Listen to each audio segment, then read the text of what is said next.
Hi ಎಲ್ಲರಿಗೂ, ಹೇಗಿದ್ದೀರಾ? ಎಲ್ಲರೂ ಚೆನ್ನಾಗಿದ್ದೀರಾ ಅಂದ್ಕೊಳ್ತೇನೆ. ನಮಸ್ಕಾರ ವೀಕ್ಷಕರೇ. ಇವತ್ತು ನಾನು ಗ್ರೀನ್ ಆಲೂ ಬೋಂಡ ಮಾಡ್ತಾ ಇದ್ದೇನೆ. ಈಸಿಯಾಗಿ 20ರಿಂದ 30 ನಿಮಿಷದೊಳಗೆ ಇದನ್ನು ಮಾಡ್ಕೊಳ್ಬೋದು. ಇಲ್ಲಿ 3 ಆಲೂಗಡ್ಡೆಯನ್ನು ಸಣ್ಣದಾಗಿ ಕಟ್ ಮಾಡಿಬಿಟ್ಟು ಸ್ವಲ್ಪ ಉಪ್ಪು ಹಾಕಿ ಬೇಯಿಸ್ತಾ ಇದ್ದೇನೆ. ಅದಕ್ಕೆ ನಾನು ಸ್ವಲ್ಪ ಪಾಲಕ್ ಸೊಪ್ಪನ್ನು ಹಾಕ್ತಾ ಇದ್ದೇನೆ. ಪಾಲಕ್ ಸೊಪ್ಪು ಬೇಗನೆ ಬೇಯುತ್ತೆ, ಅದಕ್ಕೋಸ್ಕರ ಮೊದಲು ಇದನ್ನು ತೆಗೆದು ಬಿಡಬೇಕು. ಈ ರೀತಿ ಪ್ಲೇಟಿಗೆ ಹಾಕ್ಕೊಳ್ತೇನೆ, ಸ್ವಲ್ಪ ಆರಲಿ ಅದು. ಹಾಗೆ 10 ನಿಮಿಷದಲ್ಲಿ ಈ ಆಲೂಗಡ್ಡೆ ಬೇಯುತ್ತೆ. ಸಣ್ಣದಾಗಿ ಕಟ್ ಮಾಡೋದ್ರಿಂದ ಆಲೂಗಡ್ಡೆ ಬೇಗನೆ ಬೇಯುತ್ತೆ, ನಿಮಗೆ ಮ್ಯಾಶ್ ಮಾಡಲಿಕ್ಕೂ ಈಸಿ ಆಗುತ್ತೆ. ಇಡೀ ಆಲೂಗಡ್ಡೆ ಹಾಕಿದರೆ ಬೇಯಲಿಕ್ಕೆ ಸಮಯ ಹಿಡಿಯುತ್ತೆ. ಇವಾಗ ಆಲೂಗಡ್ಡೆ ಬೆಂದಿದೆ, ನಾನು ನೀರನ್ನು ಸೋಸಿ ಸೈಡಿಗೆ ಇಟ್ಬಿಡ್ತೇನೆ. ಹಾಗೆ ಇಲ್ಲಿ 2 ಟೇಬಲ್ ಸ್ಪೂನ್ನಷ್ಟು ತೆಂಗಿನ ಎಣ್ಣೆ, ಅರ್ಧ ಟೀ ಸ್ಪೂನ್ನಷ್ಟು ಸಾಸಿವೆ ಒಡೆದ ನಂತರ ಅರ್ಧ ಟೀ ಸ್ಪೂನ್ನಷ್ಟು ಜೀರಿಗೆ ಹಾಕ್ಕೊಳ್ತಾ ಇದ್ದೇನೆ. ಹಾಗೆ ಕರಿಬೇವಿನ ಎಲೆಯನ್ನು ಹಾಕ್ತಾ ಇದ್ದೇನೆ.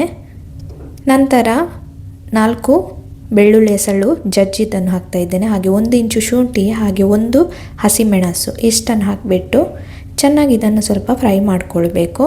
ನಂತರ 1 ಈರುಳ್ಳಿಯನ್ನು ಅಡ್ಡಕ್ಕೆ ಕತ್ತರಿಸಿಬಿಟ್ಟು ಹಾಕ್ತಾ ಇದ್ದೇನೆ. ಹಾಗೆ ರುಚಿಗೆ ತಕ್ಕಷ್ಟು ಉಪ್ಪು ಸೇರಿಸಿಕೊಂಡು ಈರುಳ್ಳಿ ಸ್ವಲ್ಪ ಬಾಡುವ ತನಕ ಚೆನ್ನಾಗಿ ಇದನ್ನು ಫ್ರೈ ಮಾಡಿಕೊಳ್ಬೇಕು. ಹಾಗೆ ಅರ್ಧ ಟೀ ಸ್ಪೂನ್ನಷ್ಟು ಅರಶಿನ ಹುಡಿಯನ್ನು ಹಾಕ್ತಾ ಇದ್ದೇನೆ. ನಂತರ ಈ ಆಲೂಗಡ್ಡೆಯನ್ನು 80%ನಷ್ಟು ನಾವು ಮ್ಯಾಶ್ ಮಾಡಬೇಕು. ಸ್ವಲ್ಪ ತುಂಡದಲ್ಲಿ ತಿನ್ನಲಿಕ್ಕೆ ಸಿಗಬೇಕು. ಈ ರೀತಿ ಒಗ್ಗರಣೆಯಲ್ಲಿ ಮಿಕ್ಸ್ ಮಾಡಿಬಿಟ್ಟು ಕೊತ್ತಂಬರಿ ಎಲೆಯಿಂದ ಅಲಂಕರಿಸಿದರೆ ನಮ್ಮ ಮಸಾಲ ರೆಡಿ ಆಗುತ್ತೆ. ಇದನ್ನು ಕಂಪ್ಲೀಟಾಗಿ ಆರಲಿಕ್ಕೆ ಬಿಡಬೇಕು, ಸೈಡಲ್ಲಿ ಇಟ್ಬಿಡ್ತೇನೆ. ಹಾಗೆ ನಮಗೆ ಆಲೂ ಬೋಂಡ ಮಾಡಲಿಕ್ಕೆ, ಬಟಾಟಂಬಡೆ ಮಾಡಲಿಕ್ಕೆ ಕಡಲೆ ಹಿಟ್ಟು ಬೇಕು, 1 ಕಪ್ನಷ್ಟು. ಹಾಗೆ ರುಚಿಗೆ ತಕ್ಕಷ್ಟು ಉಪ್ಪು, 1 ಟೀ ಸ್ಪೂನ್ನಷ್ಟು ಬಾಫತ್ ಮಸಾಲ ಅಥವಾ ಯಾವುದೇ ಮೆಣಸಿನ ಹುಡಿ ಆಗುತ್ತೆ. ಹಾಗೆ ನಾವು ಬೇಯಿಸಿದಂತಹ ಪಾಲಕ್ ಸೊಪ್ಪು ಏನಿದೆ ಅದನ್ನು ಇವಾಗ ಗ್ರೈಂಡ್ ಮಾಡಿ ಇದಕ್ಕೆ ಸೇರಿಸ್ಕೊಳ್ತಾ ಇದ್ದೇನೆ. ಹಾಗೆ ನೀರು ಅಳತೆ ನೋಡಿಕೊಂಡು ಹಾಕಬೇಕಾಗುತ್ತೆ. ಇದನ್ನು ಈ ರೀತಿ ಮಿಕ್ಸ್ ಮಾಡಿಬಿಟ್ಟು, ತುಂಬ ದಪ್ಪಗೆ ಹಿಟ್ಟು ಕೂಡ ಇಡೋದು ಬೇಡ, ಯಾಕಂದರೆ ಆಲೂ ಬೋಂಡ ಏನಿದೆ ಅದರದ್ದು ಹೊರಗಿನ ಕವರ್ ದಪ್ಪ ಬಂದರೆ ತಿನ್ನಲಿಕ್ಕೆ ಚೆನ್ನಾಗಿರಲ್ಲ. ಇವಾಗ ನಮ್ಮ ಹಿಟ್ಟು ರೆಡಿ ಆಯಿತು, ಮಸಾಲ ರೆಡಿ ಆಯಿತು. ಹಾಗೆ ಎಣ್ಣೆ ಬಿಸಿಯಾಗಲಿಕ್ಕೆ ಇಟ್ಟಿದ್ದೇನೆ. ಎಣ್ಣೆ ಬಿಸಿಯಾಗಿದೆ ಅಂತ ನೋಡಲಿಕ್ಕೆ ಸ್ವಲ್ಪ ಹಿಟ್ಟನ್ನು ಹಾಕ್ತಾ ಇದ್ದೇನೆ. ಹಿಟ್ಟು ತಳಭಾಗದಲ್ಲಿ ಉಳಿಯದೆ ಮೇಲಕ್ಕೆ ಬಂತೆಂತಾದರೆ ಎಣ್ಣೆ ಬಿಸಿಯಾಗಿದೆ ಅಂತ ಅರ್ಥ. ಇವಾಗ ಈ ಮಸಾಲ ಏನಿದೆ ಆಲೂಗಡ್ಡೆದು ಅದರದ್ದು ಈ ರೀತಿ ಉಂಡೆ ಮಾಡಿಬಿಟ್ಟು ಹಿಟ್ಟಿನಲ್ಲಿ ಈ ರೀತಿ ಮುಳುಗಿಸಬೇಕು. ಈ ರೀತಿ ಹಿಟ್ಟು ಎಲ್ಲ ಕಡೆ ಹರಡಬೇಕು. ನಂತರ ಇದನ್ನು ಎಣ್ಣೆಯಲ್ಲಿ ಫ್ರೈ ಮಾಡಿಕೊಳ್ಬೇಕು. ಇದೇ ರೀತಿ ಎಲ್ಲ ಮಸಾಲೆಯ ಬೋಂಡಗಳನ್ನು ಮಾಡಿಬಿಟ್ಟು ಈ ರೀತಿ ಮಿಕ್ಸ್ ಮಾಡಿ ಹಿಟ್ಟಲ್ಲಿ ಇದನ್ನು ಒಂದೊಂದಾಗಿ ಫ್ರೈ ಮಾಡಿಕೊಳ್ಳುವ. ಹಾಗೆ ನಾವು ಶಾಲೆಗೆ ಹೋಗ್ತಿದ್ದಾಗ, ಮನೆಗೆ ಬರುವಾಗ ಸಂಜೆ ಅಪ್ಪ ನಮಗೆ ಈ ರೀತಿ ಆಲೂ ಬೋಂಡ ಎಲ್ಲ ಮಾಡಿ ಇಡ್ತಾಯಿದ್ರು, ತುಂಬಾ ಚೆನ್ನಾಗಿರ್ತಿತ್ತು.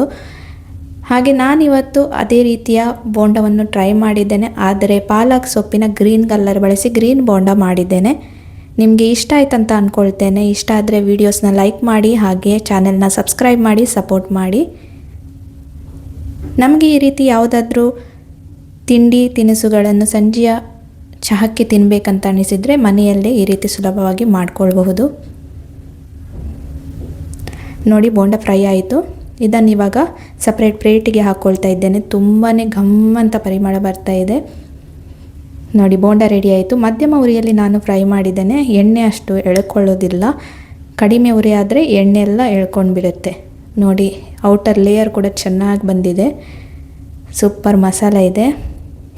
ನಾನು ಮತ್ತು ನನ್ನ ಮಗಳು ಟೇಸ್ಟ್ ಮಾಡಿದ್ವಿ, ಅವಳಿಗೂ ಇಷ್ಟ ಆಯಿತು, ಸೂಪರ್ ಅಂತ ಹೇಳಿದ್ಲು. ಇನ್ನಷ್ಟು ರೆಸಿಪೀಸ್ನ ನಾನು ನಿಮ್ಮ ಜೊತೆ ಶೇರ್ ಮಾಡ್ಕೊಳ್ತೇನೆ.